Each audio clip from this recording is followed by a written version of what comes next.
Hello everybody. I hope you're having an amazing day. I hope you had an amazing week. Welcome or welcome back. If you're new or not new, returning. It's so great to be here with you guys.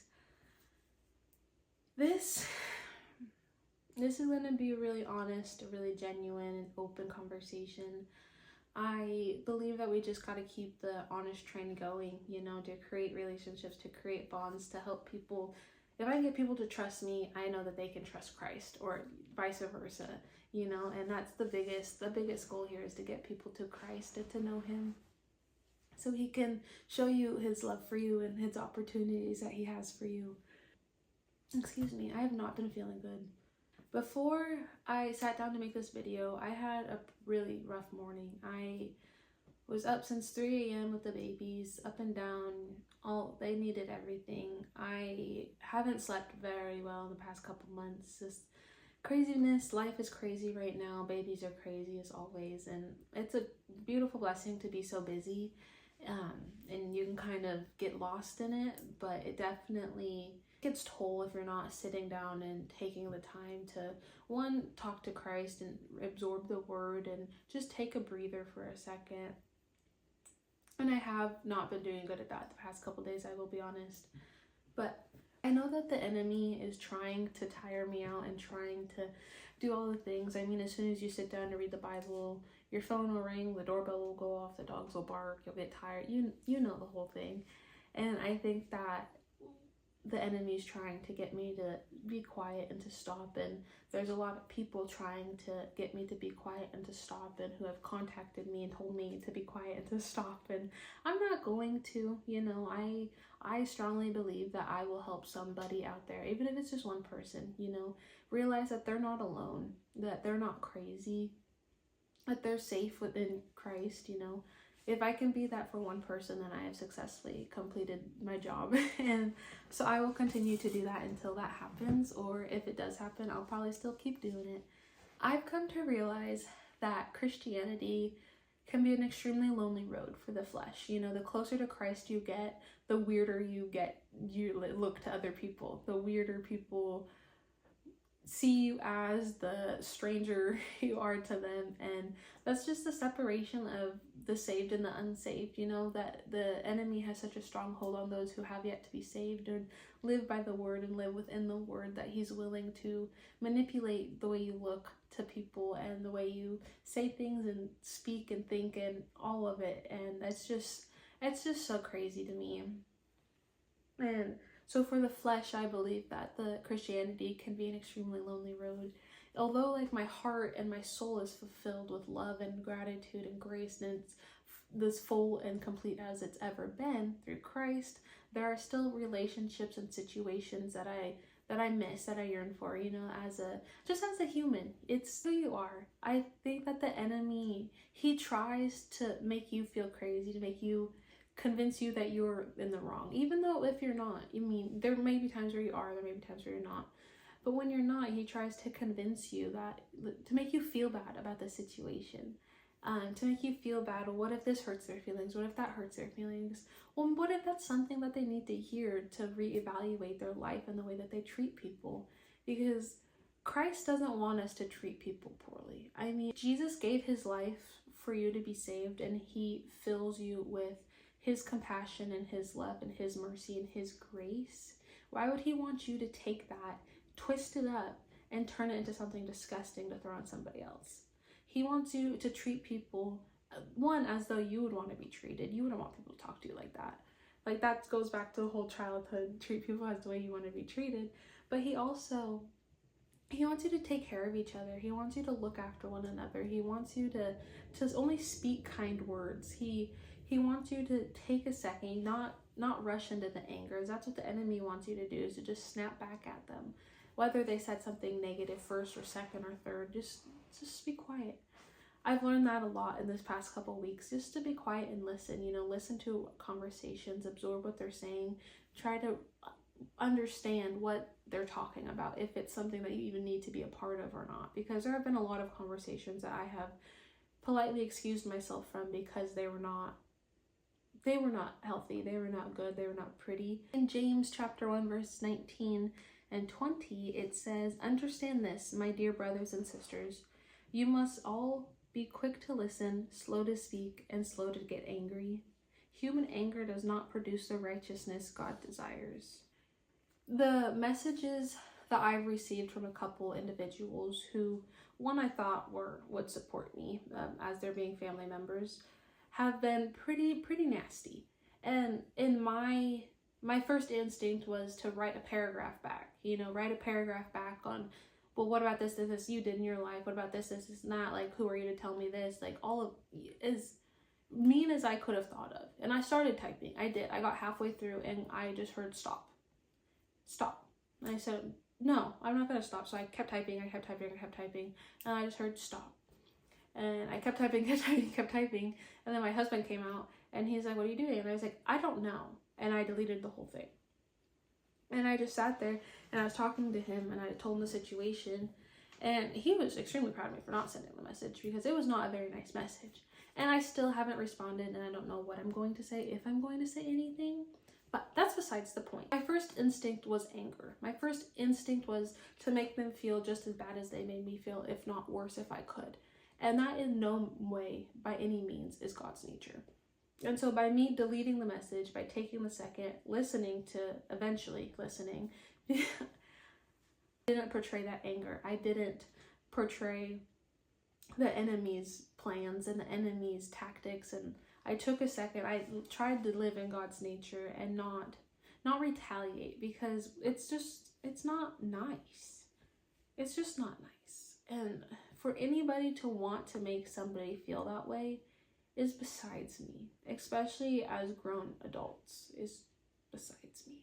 I've had one relationship that was slowly kind of came to a stop. It had probably about a year and a half, maybe even 2 years to save it, to forsake it, and it just didn't happen, And I tried. I explained, I need you to be honest with me. I need, to know this. Like I had some things I needed for my boundaries to be set for me to be able to continue on with the relationship, and they just weren't happening. It was walking around, beating around the bush with it. And Christ eventually, I tried one more time and didn't get a whole lot back. And so Christ closed that door for me. And in my heart, I felt rejected.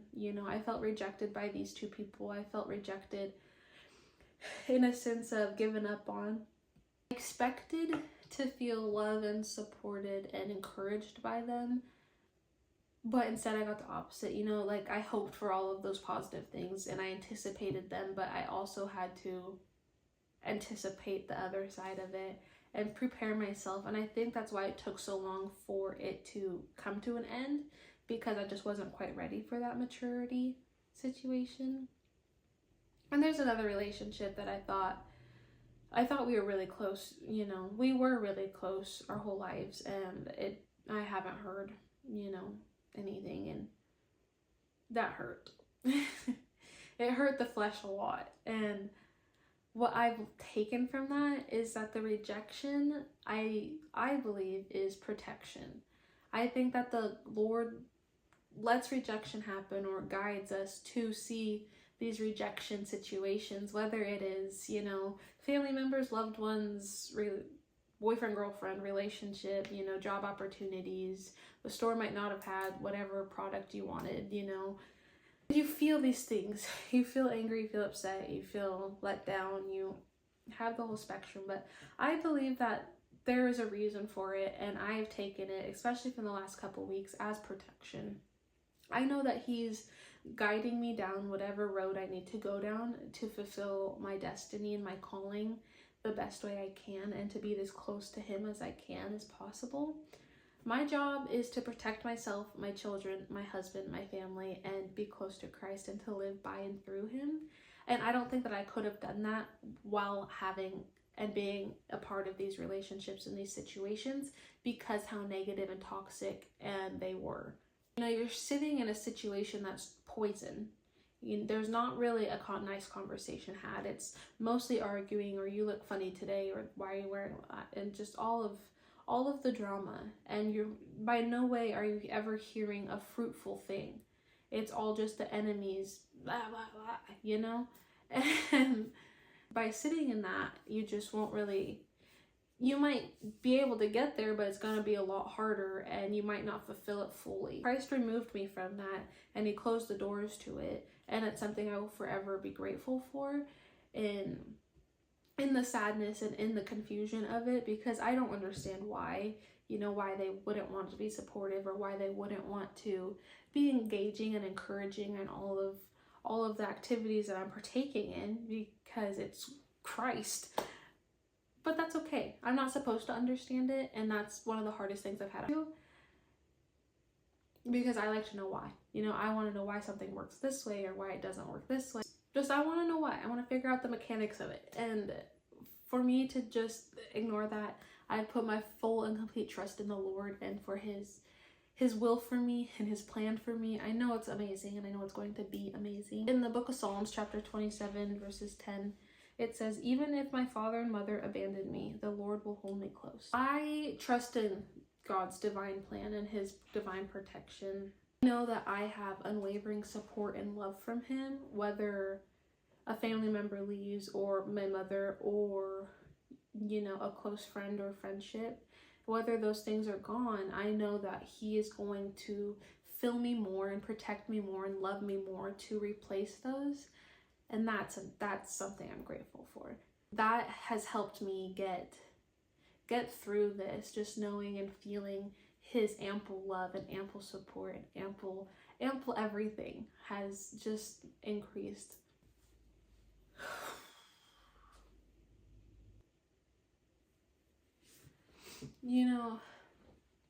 The enemy convinces people all of these things about you that may be true, may not be true, but they take it and they twist it and they convince themselves of things about you or me. And it's fine. You just have to let them. You can't control what they think. You can't control what they say. And you just have to trust that God's going to protect you from anything that's going to come from that, because he knows who you are in your heart and where you're sitting. He knows that where you want to be, where you're destined to be. Granted, you have to accept that, but he's going to do everything he can to get you to accept it and get you there. In the book of Psalms, chapter 45:10, it says, "Be still and know that I am God." That's probably one of the most scriptures I hear, the most popular scriptures I hear around.